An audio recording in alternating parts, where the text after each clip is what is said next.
तर नागपुरात पावसानं थैमान घातलेलं आहे। या ठिकाणी वादळी वाऱ्यासह जोरदार पाऊस झाला आहे।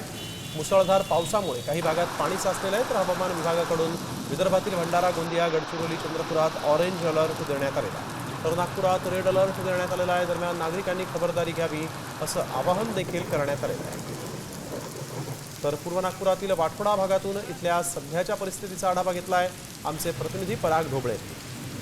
गेल्या काही दिवसांपासून अनेक भागांमध्ये खरं तर पाऊस पडत होता, मात्र विदर्भातील नागपुरात कुठेतरी पावसाचा जो आहे दडी पाहायला मिळाली होती। मात्र आज दुपारनंतर पुन्हा एकदा काळोख साचला आणि सगळीकडे जो आहे आज पाऊस पाहायला मिळतोय। शहरातील अनेक भागांमध्ये सध्या जो आहे जोरदार पाऊस होते आहे। मी सध्या वाठोडा परिसरामध्ये आहे आणि या ठिकाणी शहरामध्ये गेल्या अर्ध्या तासापासून जो आहे जोरदार पाऊस जो आहे बरसताना पाहायला मिळत आहे। खरं तर हा अनसिजनलच पाऊस आहे, कारण अवकाळी पाऊस आहे। अजूनपर्यंत मान्सून जो आहे तो विदर्भात दाखल झालेला नाही। आज नागपुरात सायंकाळी ज्या पद्धतीने हवामान विभागाने अंदाज व्यक्त केला होता तो पाऊस पुन्हा सुरू झालेला आहे आणि शहरातील अनेक भागांमध्ये आज जो आहे जोरदार पाऊस होताना आपल्याला पाहायला मिळतो आहे। मात्र पुन्हा या सगळ्या परिस्थितीमध्ये कुठेतरी शेतकऱ्यांनी मात्र पेरणी करू नये अशा पद्धतीचे आव्हान सुद्धा जे आहे ते केलं जात आहे। शहरातील आज अनेक भागांमध्ये जो आहे पाऊस जो आहे तो विजांच्या कडकडाटासोबत आपल्याला शहरामध्ये पाहायला मिळतो आहे।